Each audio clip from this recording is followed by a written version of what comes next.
But where do we start this conversation? Because it is a big conversation.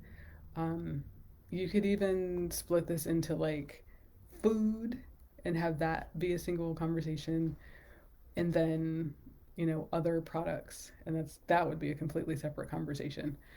We're going to group kind of all of that together for this purpose, but I have a feeling we're going to be talking about this again. I actually have a feeling that there's going to be a separate food conversation that just spits right out of this. And I'm very much for that because I'm looking more and more at the food that I eat, and how do I just make sure that I'm putting all of the best things that I can in my body with, a couple of slip ups here and there when I want something sweet. So, Christy, hello. Donnie, hello. Thank you both for being here. We're talking about toxins. So, okay, so we're gonna kind of officially kick the program off. Um, I believe our last talk was on body love, if I'm not mistaken. Um, so we talked about body love, what that means, what it means to feel comfortable in your skin, and I actually think that this is a really good kind of segue from talking about body love and feeling more comfortable to then putting better ingredients and better products into our bodies now that we, love them and accept them for what they are, and can see that there are things that we can do to either help or hurt the function of our bodies. So, we're taking that body love conversation to the next level by adding mindset, because we've got the mindset. We feel good about things. We're starting to make different decisions. We feel better about our bodies. And when we feel better about our bodies and in our bodies, we want to put high quality products. We want to make better decisions to just make sure our bodies are functioning as optimally as they can. So that's kind of the transition from our last conversation on body love and feeling comfortable in your skin, and this one tonight. So at least that's kind of the journey that my mind has taken us on. Um, and I've had a long journey of just being comfortable in my own skin. It's been a multi-decade process. I know all of us have had some sort of something about like feeling comfortable or accepting our bodies, or our health, things like that. Um, so there are several reasons for me not feeling as comfortable, but once I started to put some things together, like the light bulb really, really went on, and the light bulb continues to go on to this day as I learn more about kind of food and the body and how all the stuff works together. I've always considered myself to be a healthy person that exercised and ate well, but I never really paid attention to the quality of the food, the quality of the products. I did a little bit of research, but if something looked good, smelt good, then it was pretty much, oh, okay, yeah, I'll use that, I'll try that. And if I had some sort of a horrible reaction to it, then I wouldn't. But if I did like it, regardless of the ingredients, then it just kind of stayed in the rotation. Now I know that there is more to the story than just a product smelling good or simply liking a product, because there is something potentially behind the curtain, behind in the small print, that we need to pay attention to. And that's what we're going to talk about tonight. And all of this didn't start kind of out of nowhere. For me, it was really out of necessity um, for health. So, um, you receive a diagnosis, and immediately is okay, well, do I need to change my diet? Do I need to change my exercise? Do I need to change the products that I use? Do I need to, change this and this and this and this? Initially, I was actually no. Well, initially by my doctor, I was told no. I was told don't change anything. keep doing what you're doing, just take the pills. That's literally what I was told for the rest of your life. And I was like, huh, okay. So don't juice, don't eat more fruits and vegetables, don't take anything out, don't like none of that was in the conversation. All of that was shut down, which is a little disheartening now, but I had to go there before I could get here. So we're grateful for that conversation. But knowing that feeling of having the diagnosis and then being told no, don't change anything, you don't change anything. But then you don't have maybe you don't have that natural inquisitive nature to ask questions and make the shifts anyway, or at least poke and prod and look around a corner where you wouldn't normally look. Um, I know I didn't have that for a number of years. Someone had to like literally push me to start asking questions and start using different products. And my health started to change as a result. So, the farther that I've gotten on this journey, the more I've realized the impact of the foods and the products that we use and consume on our bodies, in our bodies.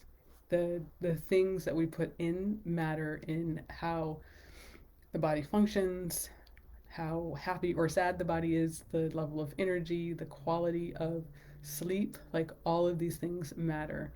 And we can absolutely control it, 9 times out of 10. So, knowing that first and foremost, and then getting the information integrated into our lives, and then getting the products and things into our reality, into our kitchens and our bathrooms and things, that, like, that's where the work comes in. But it started with mindset. It started with knowing that there were some other options, understanding that my body was being affected by the things that I was putting into it, and understanding that I actually could change. Like I could affect what was going on by making better decisions, and my body would respond to the decisions. So then there was research. There was research and gathering information and more information and more research. Rebuilding everything, like completely rebuilding my world to have less of the bad and more of the good and have more balance. And at the end of the day, have more education so I could feel empowered to do what felt good or to ask different questions about what I should or should not be doing. So, what do we need to know first? And I'm looking off to the side because I've got my notes here, like my usual notes. I've got notes here, and then I've got notes on both sides, so we're double sided tonight. So, what do we know first? All right, so we've talked about stress before, like different types of stress and how the body is impacted by stress, whether it is physical stress, mental stress, environmental stress, like oxidative stress. We are subjected to an enormous amount of stress every single day of multiple different types. And our bodies need to be resilient for any stress, whether it's, the foods we eat, the air that we're breathing, the water that we're drinking, the cleaning supplies that we're using. Like we need to be resilient and build up the defenses so our systems can function and do what they need to do and not be impacted or shut down by these things that sometimes are out of our control. I know if you live, in a city, you might be subjected to more air pollution. Well, that's a toxin exposure, and your body may or may not be able to adequately filter the toxins and expel them out of the body, depending on your diet, your exercise habits, your, you know, potentially genetics, energetic stuff as well, and access to other kind of products that you're using to combat those external environmental factors that obviously you can't control. So there are several things, but our bodies respond to that stress.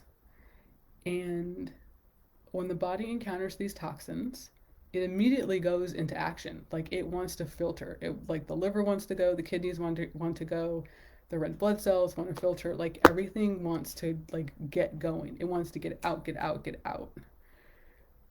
Well, if the toxin load is a little too high, then some systems can kick into higher gear than others and maybe cause some things to mess up. So that's the thing. And it's good that the body is trying to expel because it's doing what it naturally is supposed to do, like get the bad out, replace with the good. But when we have the systems going into high gear, it can look like skin changes. It can look like body odor changes, diarrhea, mood shifts, congestion. All of these are potentially things that could happen with increased toxin load. And the response the body has to getting the toxins out of the body. So we have to be good to our bodies, grateful to our bodies for the systems and the backups and the things talking to one another. But we do have to be cognizant of the impacts and the changes that happen to our bodies when the things aren't talking to one another in a nice, calm, and balanced manner.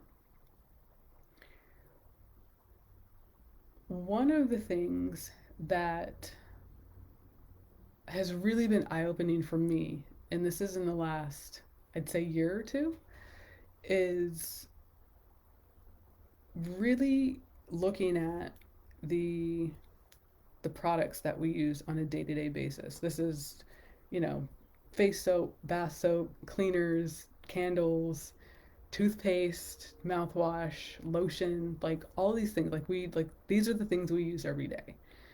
And I never really paid attention to all the ingredients. Like I said, like if something smelled good or I read a good review about it, I would, I'd buy it and I'd try it. If Have I ever bought anything because I like the packaging? I don't think I've done that. But I know people do. I know people buy things because they like the packaging, not necessarily because of the ingredients. It's a, no judgment. We do what we do. But just being more aware that the products that we use can actually impact our health. The last year, two, maybe three, has been really, really eye opening for me in looking at ingredient labels. So whether it's food or product or like consumer products, mostly food though. My journey has started mostly with food, but switching into kind of that consumer product arena has been really, really eye opening because I have noticed that a lot of the products that I kind of just, habitually purchase have some of the things that are not so great. And we all have them in our cupboards, we all have them in our bathroom cabinets, and it's okay. But we just need to learn about some basics and then make a decision about whether we want to keep those things or not. So, painful periods, mood swings, acne, cancers, infertility, nervous and immune system issues can all be caused by products that contain carcinogens and hormone disruptors. Now we know the word carcinogen is linked to cancer, and endocrine disruptors are hormone disruptors. So the endocrine system is the system in the body that manages and maintains and regulates the hormones. And we've got, I'm not even going to say how many hormones we've got. We got a lot of hormones. I know we're usually aware of like cortisol, um, adrenaline, epinephrine, um, estrogen, progesterone, testosterone. Like those are kind of things in cortisol. Those are things that are generally commonly known. Those are hormones. But we've got so many more that the body regulates, produces and regulates. So all of these things can be impacted by products. And this isn't common. Like this isn't common knowledge because one, it's not really taught anywhere. You kind of have to go digging, and it's not like in mainstream news or anything because, well, because. So these are substances that prevent our body from performing optimally and just with ease.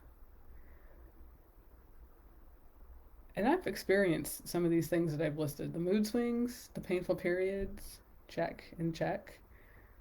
Nervous and immune system issues, check, check. Anyone else? Like I've experienced these things, and I mean, my holy crap moment was I didn't realize that products can impact this. So, uh, toxins like tests, or do we have to? Oh, yeah, yeah. Okay, so do you know how we can check if we have the. Yes, so there are. So the question was, do I know how we can check if we have toxins like a test or if there's initial symptoms? A lot of home products are also included in paints are not great. Yeah, paints, I know paints are generally pretty bad. Um, so there are a number of apps, like phone apps, that you can use to check either ingredient lists or products. And I have a list of 6 or 7 of them that I'll share on here. It's gonna be in the blog. I'll post them in the group as well. And you can sometimes some of them you can like scan a barcode.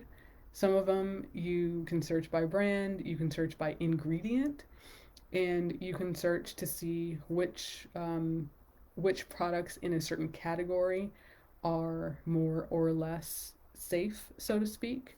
There's different scales that are used to rate this like the safety, but yeah, there's several different apps and what so apps. I'll share the apps, but there's different websites that you can use also that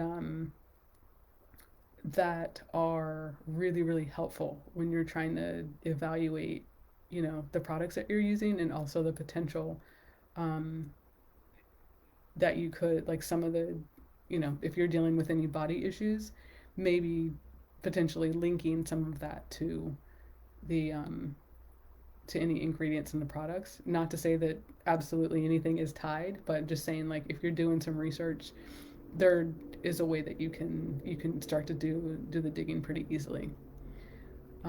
And I will say, so this is for entertainment purposes only. I am not a medical professional. I am a health coach. I do have lots of training in this area, but I'm not a medical professional, nor am I a dietitian. So um, please consult your licensed professional that you usually go to for your health and your medical needs. Um, Listen to your body, do your research, and follow the guidance as per your medical professional. So this is something that you can bring to a conversation with them, or as you're doing your research, hey, this is what I found. What do you think? Those types of things. Um, but always, listen to your medical professionals and trust yourselves, trust your bodies. Have the conversation, arm yourself with that information. I do want to say that. So we know we're using products. We know there's potential impacts. We know our bodies may or may not be happy. We're experiencing some things. What do we do? How do we fix this? Like we need some action and we need some change. Yes, formaldehyde. I have heard of that in ingredient in products. Not comforting, is it? Okay. So, a lot of the information that I have is either just research from curiosity, um, and because, I kind of had to make some health changes because of what my body was experiencing. What I found interesting in all of this is a lot of the things that I've like the baseline stuff that I've learned is because of my experience in in the arena of essential oils. So I didn't really start digging deep into this stuff until I got into essential oils. And essential oils do get a bad rap. They are amazing products. Um, there's always the good with the bad. So a lot of people associate oils with, you know, a certain type of person or a certain type of experience. And I really think that's unfortunate because I know myself and hundreds of other people that I know have had just such amazing experience with them. Um, and because of just the oils, this started expanding my awareness about the products that we use, the ingredients that are used to make products, and really to start just asking questions, just looking at labels, asking questions. Like that's really how this really started. Um, so yeah, so actually that is more than 3 years ago. Interesting. So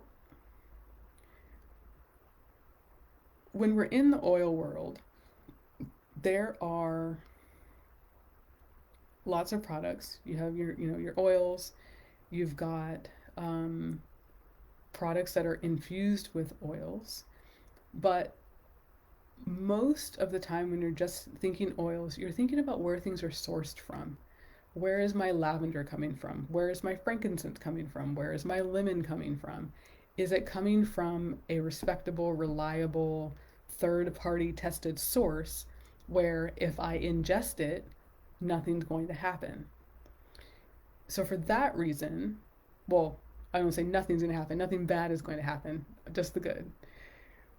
What is important about that is when you're working with these types of products, like I'm just talking about oils here, that matters because there's different types of oils for different purposes. And there's, you know, any number of combination of oils to be used for literally everything. So it matters if you're ingesting something versus putting it on your skin topically versus diffusing it and having it aromatically, or you know, sniffing it and having it aromatically into your system. At the end of the day, all of it is entering your system. And when I mentioned this in our kind of essential oils 101 talk, the kind of the limbic system and the emotions and how the oils go into into the nose and get into the tissues and get into like everything, into the head, into the brain, into all the fluids. Like it gets in everywhere and can impact your emotions, your mood, and you know, other things.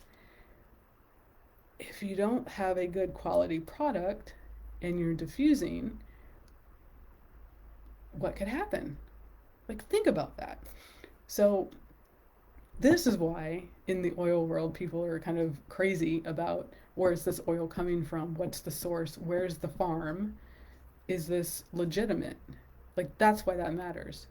So taking that and then applying it everywhere you go in all the products that we consume. Who is doing that? Are all of us doing that? Are we taught to do that? I know I wasn't taught to do that. It took the oils to even think to ask a question like that. Where is my stuff coming from? What are the ingredients? And candles too, the smoke free. Yes, candles. Candles is on my list of products that we need to look at switching out. um, and Christie's new to oils and loving them for health and benefit. Yes, yes, yes, yes. Some of them smell amazing, but yeah, they all have really good benefits. So yeah, it's the oil world that really turned me on to asking different questions. Like there are questions to ask, and then asking different questions to really dive deep into what am I putting in my body, what am I putting in my mouth, what am I putting on my skin, And is that impacting how I feel, how my body is operating? So, let's see, where am I? And a lot of the people I've noticed, there's a mix of like people in the oil world. Sometimes it's just it's for health purposes, like myself. Like I did enter the oil world for health purposes. Um, and some they're just I heard the products work. I was curious. Some I like the smells, so that's how I get started. Like there's any variety of reasons as to why someone kind of start there. But some of us are actually just naturally curious, or we grow up in a household where, you know, looking at labels, being more conscious about food choices is something that you do. And good on you if that's the household you grew up in, because it matters, it's helpful. Okay, but so how do we make this a lifestyle, and how do we go from, maybe an oil or two to products infused with oils potentially, or products that don't have the toxins or less toxins, or potentially kind of some things that we can do as like, I don't know, I don't want to say band-aid solutions, but kind of like little tips and tricks that we can use along the way if we're not fully on board with completely trying new products and things. So there are several places to find these toxins. And one thing that I found interesting, and I mentioned this last night, was depending on where you are in the world, the determined level of safety of any of the like the ingredients that I'm going to list, but any of the kind of major culprits, I'll say, depending on where you are in the world, they will be less or more determined to be healthy or harmful. Um, each country is different. I know the EU has kind of some separate things going on, so it's multiple countries in that region. Um, but local and national governments kind of set the guidelines and the regulations and the laws for what is considered healthy. I know here in the States it's kind of the FDA, the Food and Drug Administration, who sets these things and monitors and make sure that product labels are listed accurately, and there are studies that are done, and if products are found to be potentially harmful, then they are supposed to look into them. CDC does a little bit of this as well, but it's mostly the FDA. So one thing that I found interesting is there are products that have ingredients. How do I say this? Products that have ingredients that are different. So it'll be the same product, but different ingredients depending on where you are in the world, because of the differences in regulations of these different regions in these different countries. So one product in the US could be completely fine with, chemical, but because it has trace amounts, it will be considered fine. Whereas the same product, let's say in France, will have different ingredients because the EU and European bodies have deemed the 5 chemicals that are in the US version to be not safe, potentially harmful, or whatever in the same trace amounts. So they've reformulated the way that they make the product and then offer the product to the public. This happens all day, every day. The one really, really, um, one thing that's frustrating for me is the whole acceptable levels thing, because everyone finds the acceptable levels different. And um, these acceptable levels are not always in our best interest. I'm totally projecting here, and I know that I'm projecting, but the one thing that I found is that the labels that we have on our products are can be misleading. They can be very misleading, and there's a reason behind that.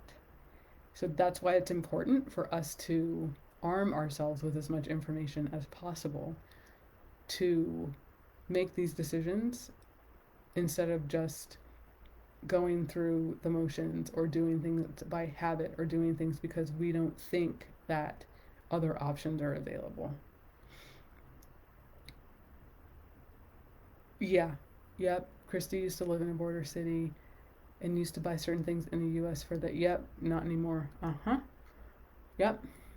Yeah, the one thing, well, not the one thing, I keep saying that. Many things that I've noticed, there are interests that play into product labels, product ingredients, all sorts of stuff. Uh, and we as consumers don't have any control over that. Like we have access to the products, and then if we buy the product, great. If not, we don't. But it is up to us to be able to know whether the product has things that are good for us or bad for us. And if our bodies react to that product, then we can make a decision. But we have to be the ones to make the decision, not someone tell us to make a decision. Because oftentimes we don't think we can be in control, but we actually can be in control. I know a lot of people who have waited for, you know, the label to change to then not use the product because now the information is like listed differently. The one I really I found this interesting. So this was a couple years ago. The labels on was it drinks? No, I think it was all products. This is more than a couple years ago. There's been two recent there have been two changes in the way food labels and nutrition information are listed on products within the last I'd say 10 years. Two major changes, and it's really interesting to see how the labels have shifted over time because the emphasis is generally on something different. Sometimes they'll say based on science and studies that are done. So like your daily percentage of, you know, carbs, fat, protein, fiber, etc. Kind of those numbers might shift based on different science and studies that are available. But the emphasis that's put on, the calories or the fat or whether something's gluten free or sugar free or, contains a GMO product. Um, the different focus of how that stuff is listed, like that shifts over time, and it's really interesting to see um, just how it shifts because food labels are not nearly the same as they were 10 years ago, um, and if you really pay attention, you'll see how some things are they try to hide them rather than like uh, listing things equally. And I'm totally on a side conversation. This is like the food conversation I want to have. Um, there's a highlight because I noticed this when I was in the grocery store uh, before I left. So I was in the grocery store. I don't remember what aisle I was in, but there was an emphasis on fat free, gluten free, sugar free, some other free. But there was a gluten free label on a product that wouldn't normally have gluten in it. Like it didn't make sense for the label to be there, but it was there and it was emphasized like in bold, italicized, different colored letters because it looked good. Not because it was necessarily relevant to the product, but because someone would want to see gluten free and be like, "Oh, this is healthy."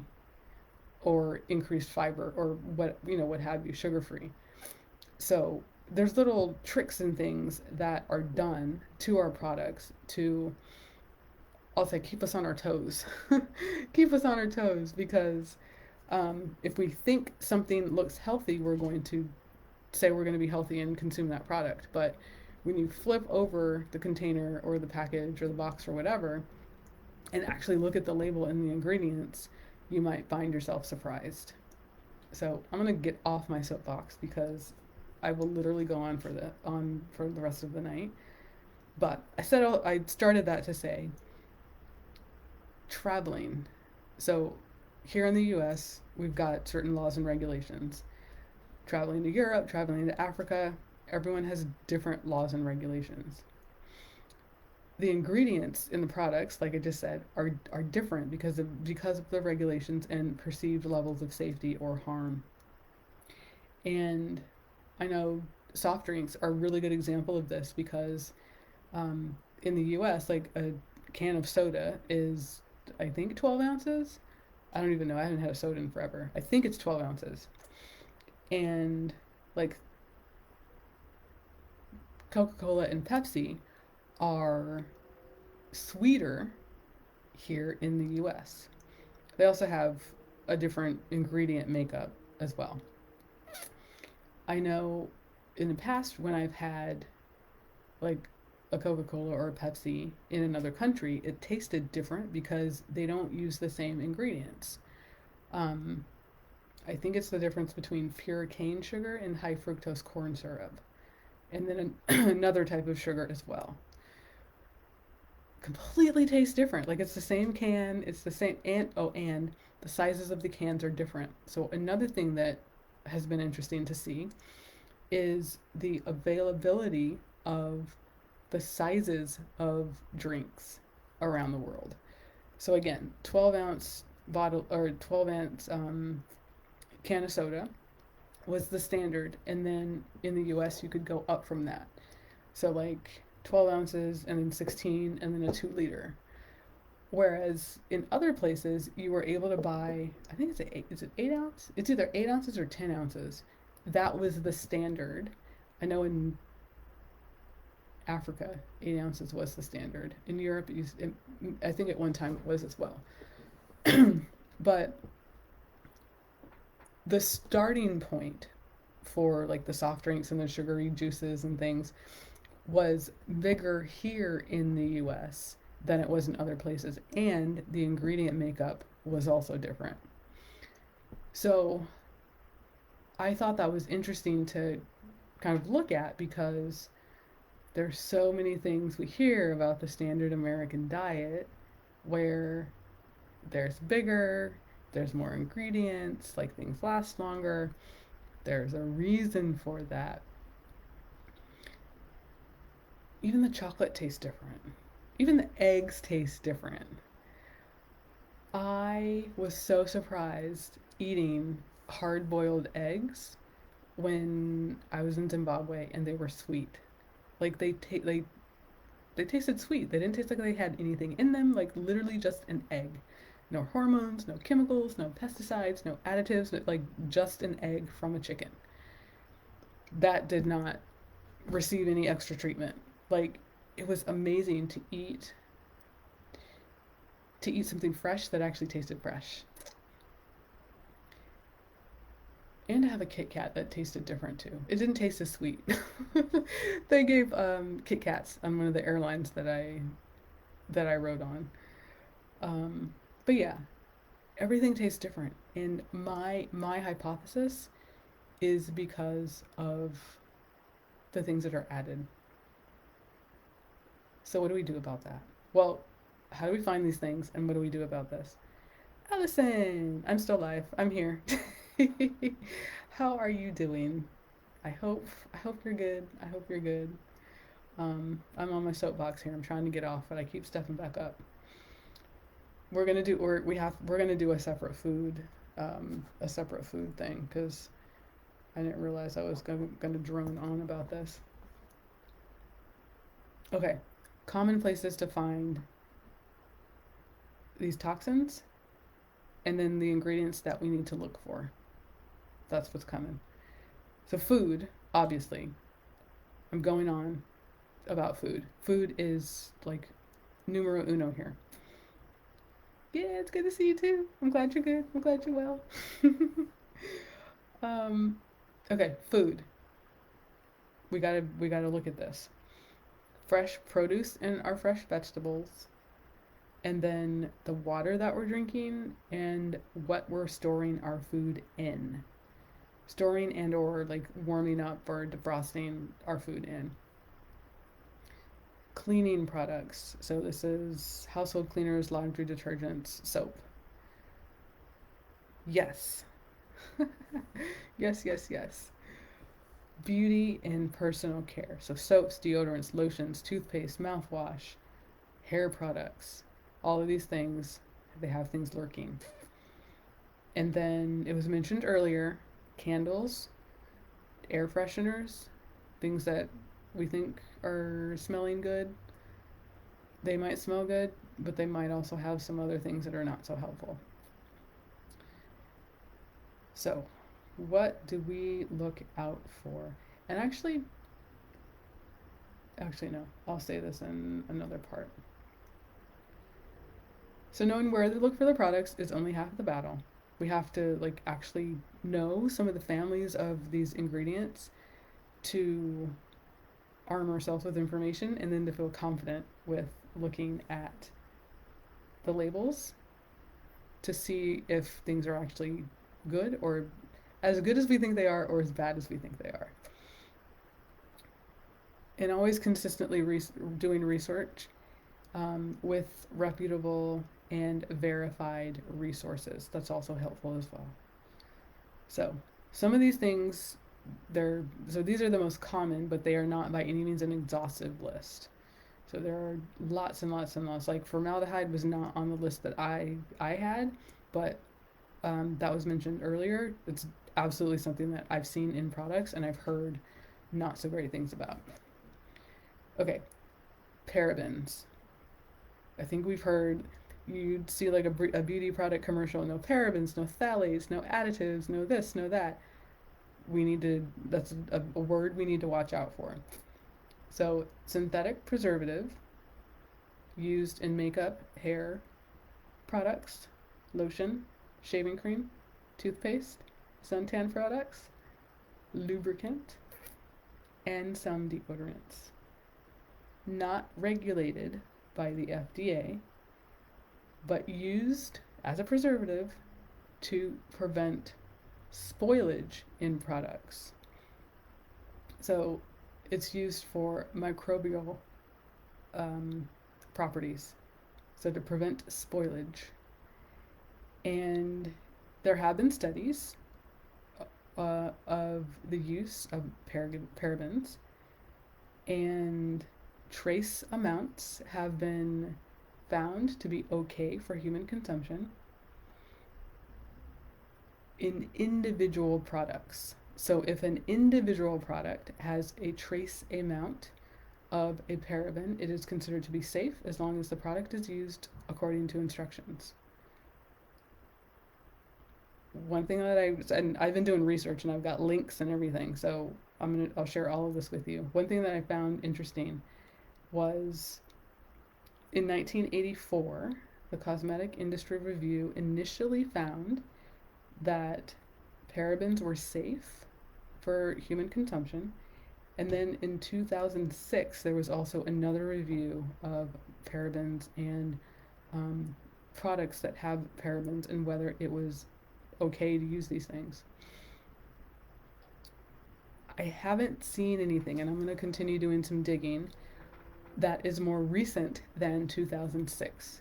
Now, think about how fast technology evolves, how fast science evolves. We learn new things every day about something in the science world, about the bodies, a new function that the body is doing, a new enzyme that the body uses that we didn't know about. Like we learn things about the body every single day. So if 2006 was the last time this was reviewed, my spidey sense is going up because we're in 2022 and I'm sure I would guess that there are new things based on the technology that we have that can be learned about these products and this ingredient and the products that they're in and any impact on the human body. So my curiosity is there something available more recent than 2006 and what does it say? So I'm actually going to do some more digging here, but the fact that this is not regulated by the FDA kind of made my ears perk up, and that it is a preservative. So I understand the concept of the preservative and why it would be used, but why? Why? Yeah. Yep. Okay. So Allison's confirming. Pretty sure parabens are on the toxic list in Canada and unsafe to use. The government is trying to reduce exposure. Yeah. Yeah. I'm gonna do some more digging here because I feel like there's more information that we need to have that I would like to have. Um, okay. So parabens is number one. Sulfates is number two. And sulfates, so let me see, there's 9 different types of sulfates. So you'll see sodium lauryl sulfate is actually one of the more common ones, and you'll find this in like shampoo. Um, Actually, shampoo, body wash, face soap. It's it's used for lathering. So like making when we lather, we want this like all the suds to get nice and big. That's the sulfates. Um, 9 different types, and you'll find this, like I said, in soaps and lotions, body wash, cleansers, toothpaste, household cleaners, laundry detergents, dish soap. They are also used in manufacturing and construction to cleanse and degrease heavy machinery. Hmm, I don't know. That doesn't make me feel good. Um, so if we have this stuff in our shampoo, let's say, shampoo or um, on our skin, like we're using hand soap or body soap that has sulfates in it, then we might be stripping more of kind of the naturally occurring oils that our hair follicles, our skin actually need to do what it needs to do. So we might actually be stripping more and not replenishing it, which can do some damage because that can end in dry and brittle hair. It can end in dry and brittle skin. We could be washing away more than just the oils that our skin and our hair need. Um, so it could just be doing way more than we think it's actually doing.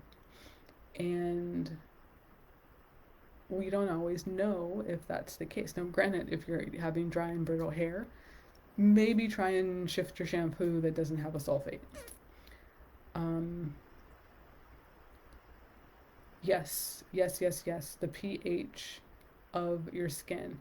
And so going a layer deeper, like literally a layer deeper, if we're using something on our hair, if we're using something on our skin, by default it's going inside. So on some level it's going inside and it's changing the pH of everything if consumed in a large enough quantity. That's one thing that I don't use a lot of, well, actually, no, I don't use any alcohol based, uh, what's this called? Hand sanitizer, because of kind of just like the amount of alcohol that could be going directly into my skin, directly into the, the bloodstream. Granted, large amounts, I know, but it could impact the balance of everything. So yeah, Allison, pH balance, absolutely. Which, you know, the dry and brittle hair, then your hair starts falling out.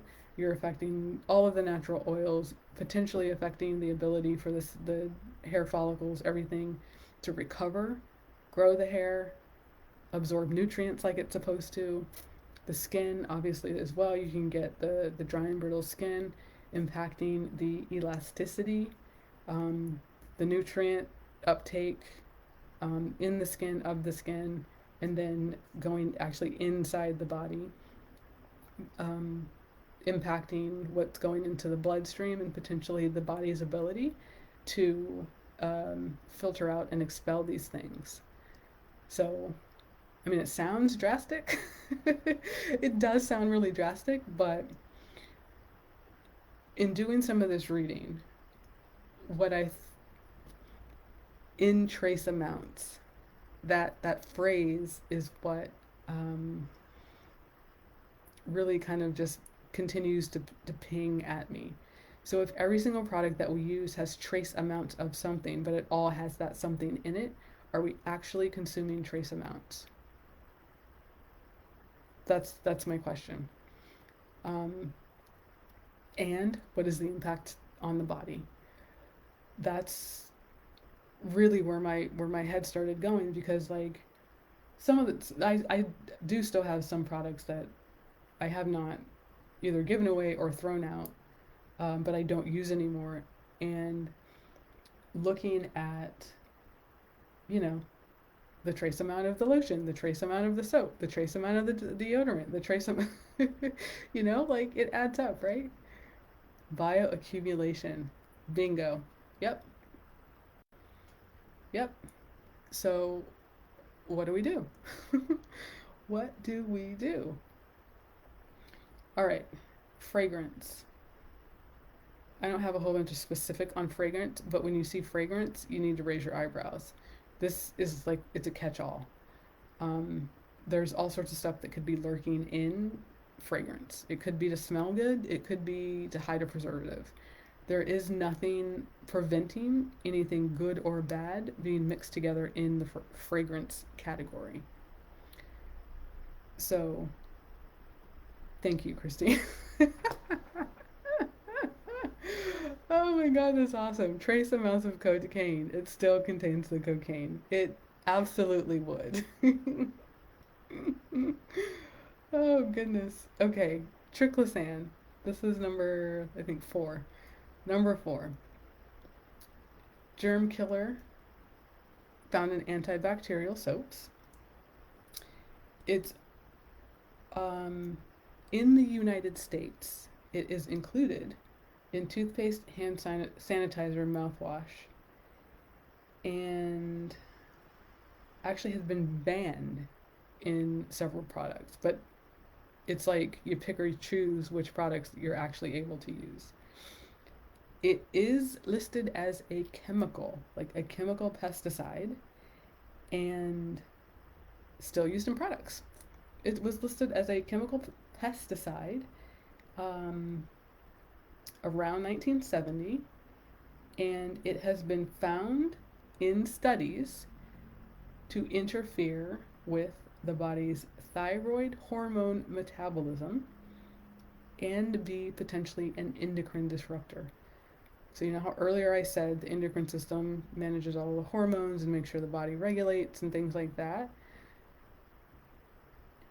It's a known pesticide. It's in toothpaste and mouthwash and hand sanitizer, and known to interfere with our thyroid hormones. Also known in children to be linked to allergies, asthma, and eczema. So we want to avoid this one just the same. Phthalates. So this is another one you'll find in shampoos. Um, you'll see kind of like the parabens, phthalates, the what's the other one? Did I just say it? Fragrance, sulfates. Yeah, there are several major like shampoo beauty product brands that are very, very, very adamant about saying no phthalates, no parabens, no sulfates. But if you actually look at the label, you still see a variant of them listed in there. But excuse me, phthalates are absorbed through the into the skin, into the mouth and the nose, as well. Um, enter into the bloodstream.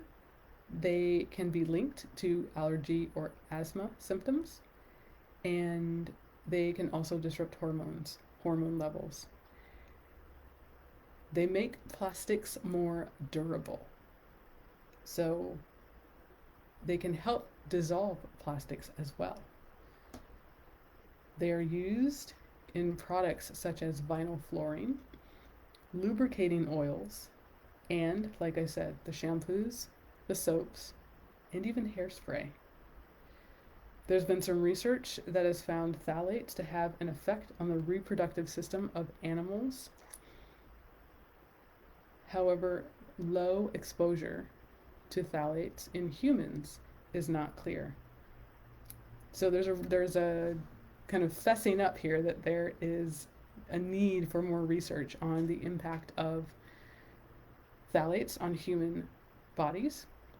There have been studies on phthalates on animal bodies, though, and it says that there are studies that prove that animals have suffered with this. And this is from the CDC, so not necessarily like, your average Joe blog. BPA, bisphenol A. So this is mostly known as known in plastics. So you'll see like plastic water bottles. They'll say like BPA free either on the label or on the bottom of them. It's a chemical that's been used to make plastic since the 1950s, and it's found in plastic and epoxy resins, found in storage containers for food and beverages, but may also be found in consumer goods, so like actually inside the food. Also used to coat metal products, such as cans, so like food cans, bottle tops, water supply lines. We might have this in our mouth because it's used in dental sealants and composites. Has been linked to affect children's behavior, and there's also a possible link between increased blood pressure, type 2 diabetes, and cardiovascular disease. Again, low or trace levels are safe, found to be safe, as occurred in some foods. So, that one doesn't seem very encouraging either. All right, and metals. So metals actually isn't in like my official categories, but I wanted to include metals because um, metal poisoning is a thing, metal detox is a thing, and that's something that you definitely want to do under medical professionals' guidance, because metal detoxes can be very, very intense and painful and disruptive to your life if you don't do it the right way. Talking from experience here. Um, so metals are also kind of found in some of our products, used in some of our products, food and other. Um, can lead to hormone imbalance, so could be considered a hormone disruptor. Um, Metal poisoning, liver poisoning, kidney damage, among other things. Um, so kind of something to be aware of. When I actually the one thing that I think of, which is sad, I'm not going to show the brand, but I know I've seen a lot of deodorants that are now, all natural, aluminum free. The one, like the first ingredient or the primary acting ingredient on here, on this one, is aluminum something something something. And this is a brand that I used for years because I loved the way it smelled. And then once I educated myself, I quickly shifted to a natural solution. So,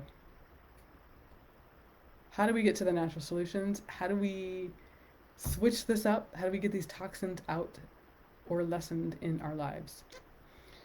So, reading labels. That's like literally the easiest way to start.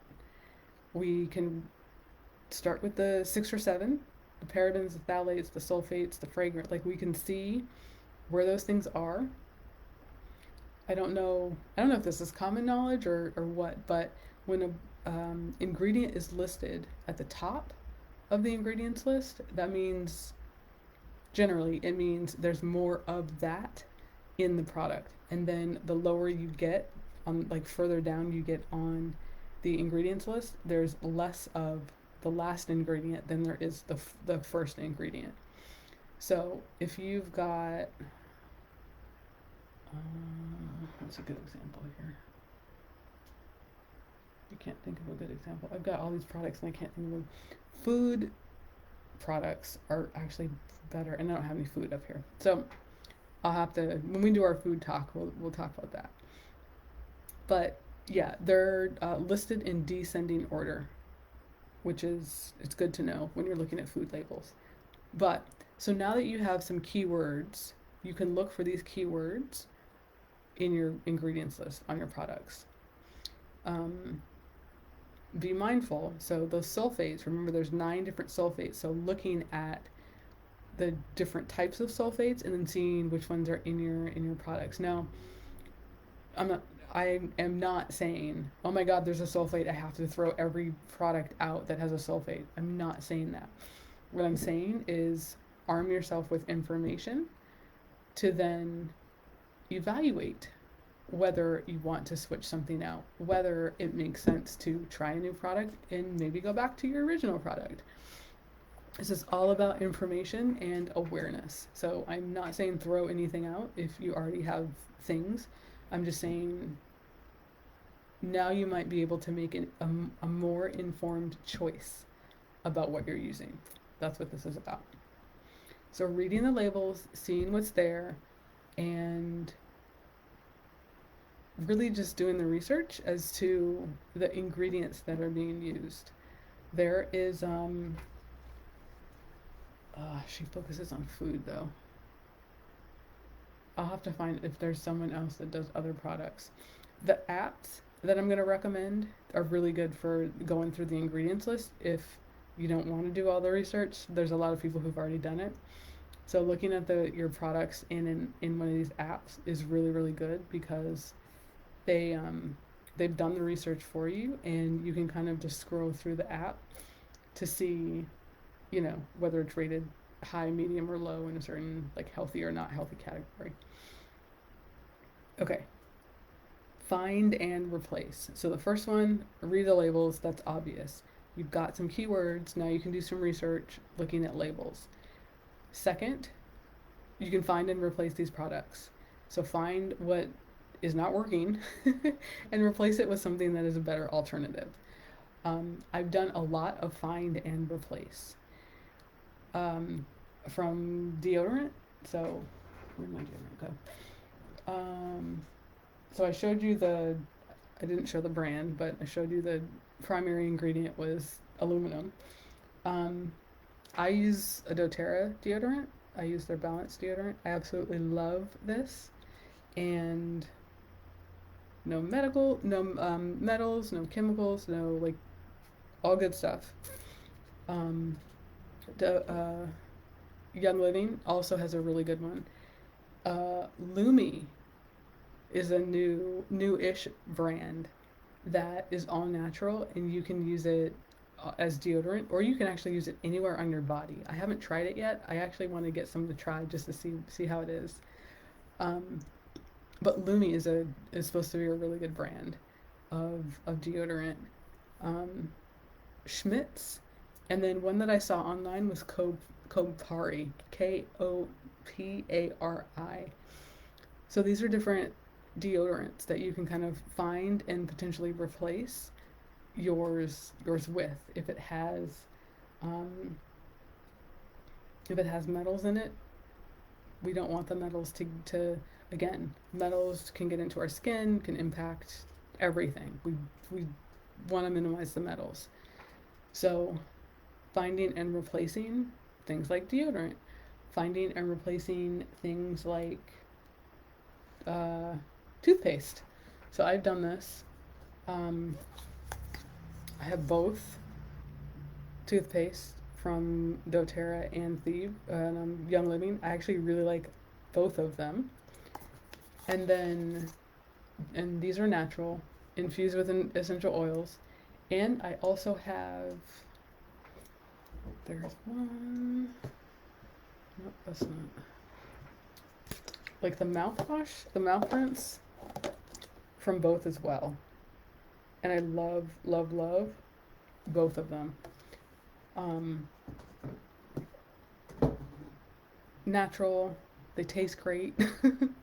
They make your mouth feel great. You make your mouth feel nice and clean. Um, Other toothpaste alternatives that I found, Tom's and Bronner's. Those are two of the ones that I've seen that are kind of rated the highest, um, and widely available as well. Soap. So I don't have any soap with me, I don't think. Yeah, I don't have any soap up here. Um, but I actually do use both doTERRA and Young Living soap, um, to wash my hands, to shower with. Um, I'm trying to use the rest of a dish soap that I purchased from Costco. So I'm trying to go through that, which is, like the 5 gajillion gallon size. So I haven't swapped that one out yet, but I will be swapping out that dish soap. Um, and that's okay, right? Because there's no need to waste anything in order to kind of swap this stuff out. So you can pick and choose, hey, I'm going to do these two products and then use the rest of, what I have. And then when the other thing is gone, then I'll find another replacement. Totally, totally fine. Um, but for soap, I also saw Dr. Bronner's and Tom's to be pretty highly rated, for their product quality and availability. Sorry. Uh, okay. So these are like the soaps and the lotions and things. Oh, and I also use, I actually more so use, oh, that's not lotion. That's lotion. I also use, doTERRA and Young Living lotion. So this one is, I don't have any more of this, but this one I am obsessed with. Absolutely obsessed. Um, Nothing, no chemicals, natural. It's got a whole bunch of oils in it. My skin feels amazing, and it smells really, really nice too. So I do still have other lotion that, you know, if someone comes over and they need lotion, they can use that. But I have the good stuff for me. Okay, fruits and veggies. I know I talked about like pesticides and chemicals and all that for fruits and vegetables. So finding and replacing, if you have access to, an organic section of a supermarket or a farmer's market, or like a crop share where you can get locally sourced or close to locally sourced. Um, when buying organic, there's still some things you have to be careful with, because organic doesn't always mean organic. Like, organic is not created equally. So that's why having knowledge about the differences in food labels is really important. Again, we're likely going to talk about that again later.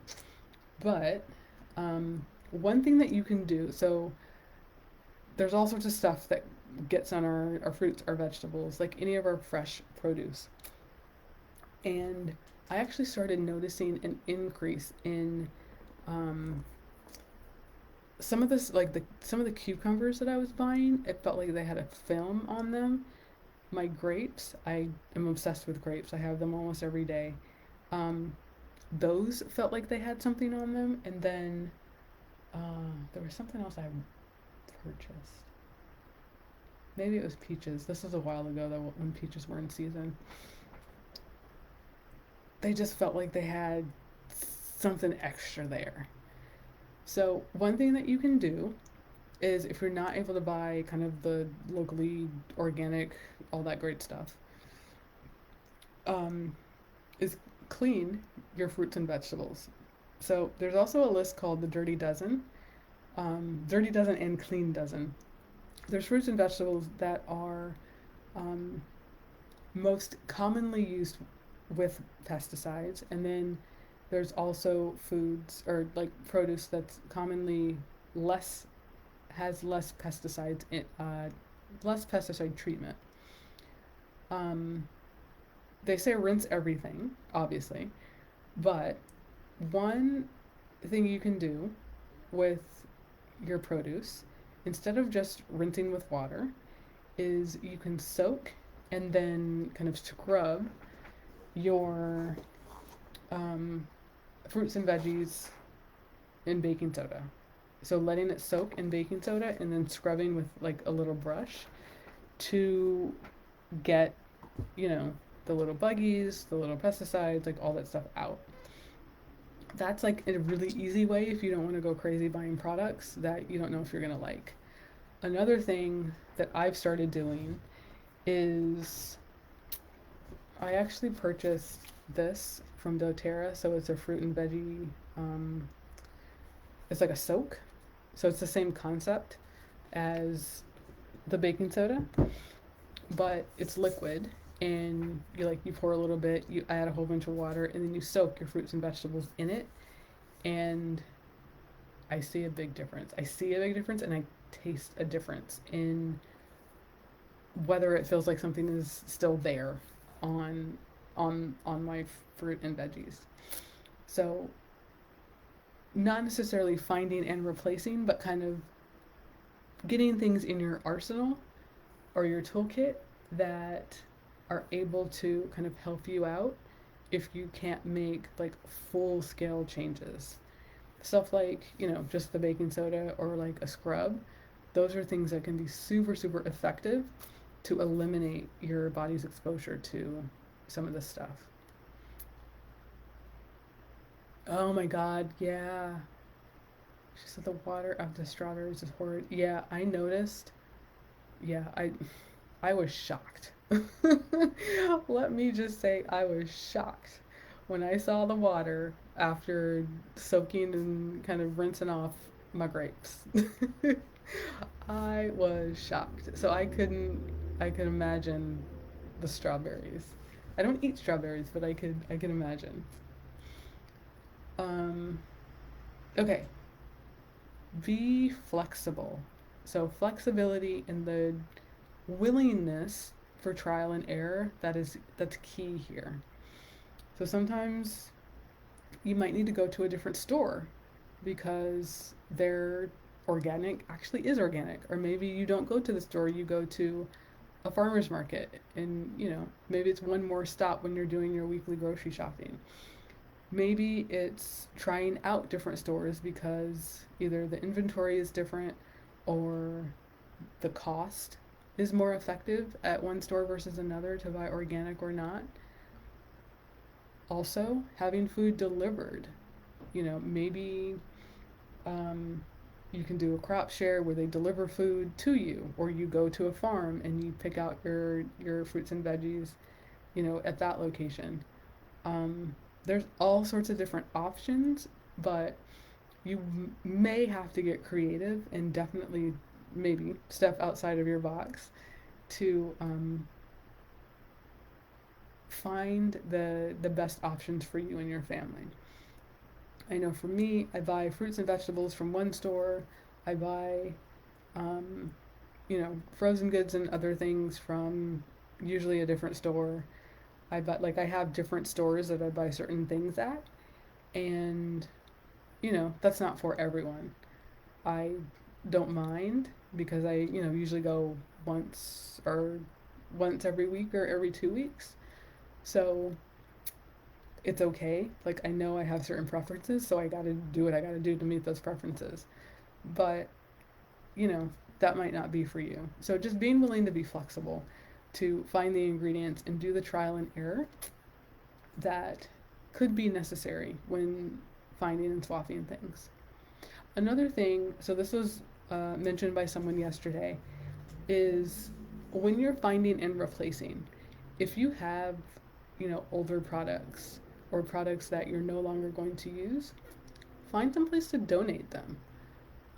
The suggestion yesterday was, finding this person was going to find their local homeless shelter and donate some of their cleaning products because they're finding and replacing, but they didn't want to just throw them down the trash. So finding, someone in need, a homeless shelter, a community center, someplace where, you know, people can still use the products, but they may not be as health conscious or, what have you. That is an amazing option because people still do need to use the products. And you're not throwing them away. Okay, diet, diet, diet. Changing your diet. So I mentioned the food labels. I cannot stress this enough. Um, Reading the labels, getting educated on the ingredients, that's number one. Um, we absolutely will need a separate one for food because there's like completely different products that are completely different ingredients that are in food products that we need to look out for. So, and there's different reasons why, because there's different types of oils, there are different, colors and bleaches and all sorts of crazy stuff in food that is a completely different category than like the health and beauty. So we'll do a separate one on that. But diet, diet, diet. So if we've got exposure to these toxins, we need antioxidants. We need as many fruits and vegetables, clean and organic as possible. We need exposure to the sun, so our body can get the sunlight, get the vitamin D, get the immunity. We need to reduce the processed food. We need to increase the whole foods. So if we're able to cook, like I said, the fruits and vegetables, not relying on the frozen dinners that have all the preservatives in them. I was looking at, so I was in Trader Joe's and I was looking at some of their kind of their frozen section basically, and I was pleasantly surprised with a lot of the options because I was comparing that to some of the ones that I've seen in other stores, where it's got a whole bunch of fun stuff that you can't pronounce, and yeah, it was way cleaner than I expected. So very pleasantly surprised with that. Um, but yeah, so looking at the food labels and the things that you're eating, and then amping up the fresh foods, the fresh veggies, the fruits, reducing the oils, um, amping up the antioxidants. So I've got several recommendations for things that we can take for antioxidants. Ningxia number one, um, and to boost our immune system. So we'll talk about that later. But your diet can be a great way to just naturally defend. Okay, resources. So I mentioned the apps, and there's websites associated with these apps as well. But there are a number of apps that um, list off so there's different categories and then there's different ingredients, and then toxicity levels, whether they're banned or not, um, ratings, like all sorts of stuff. So, and all of these are going to be different. So each app is structured differently. But two that are really popular are Think Dirty, and then the Environmental Working Group's Healthy Living, and then, three, Dirty Dozen. There are three more. So the Environmental Working Group also has a separate one for skin, and there's another one called Good Guide, and then Non-GMO Shopping Guide. So there are resources. A lot of people have already done research for us to help us make these decisions because it's not always easy. Um, so it's nice to know that there are several resources out there that we can rely on to make these types of switches in our lives, um, easier.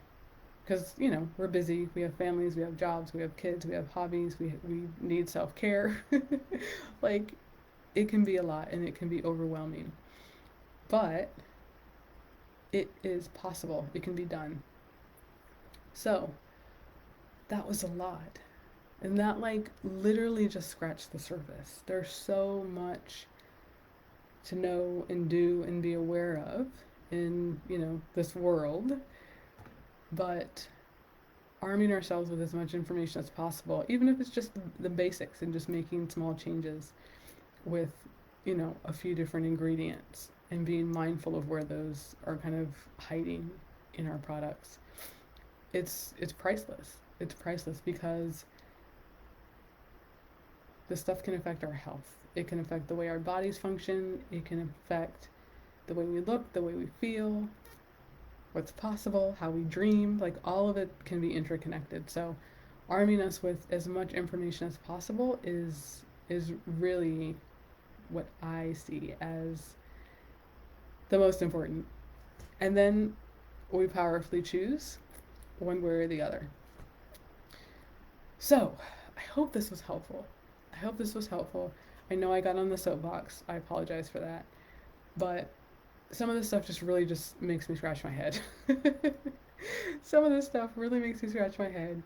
And the more that I know, the more that I learn, the more that I experience and see people around me experience, whether, good, bad, ugly, it just, it really makes me want to know more, do better for myself, and then share it out to the world. So that's what we're trying to do here. So again, I hope this is helpful. We'll have a part two for just food. Allison's fired up too. Yes, we're gonna get fired up together. um, yeah, we're gonna do part two. We're gonna just focus on food because food is a completely different ball game. Um, but yeah, I hope this is helpful. Stay tuned for more.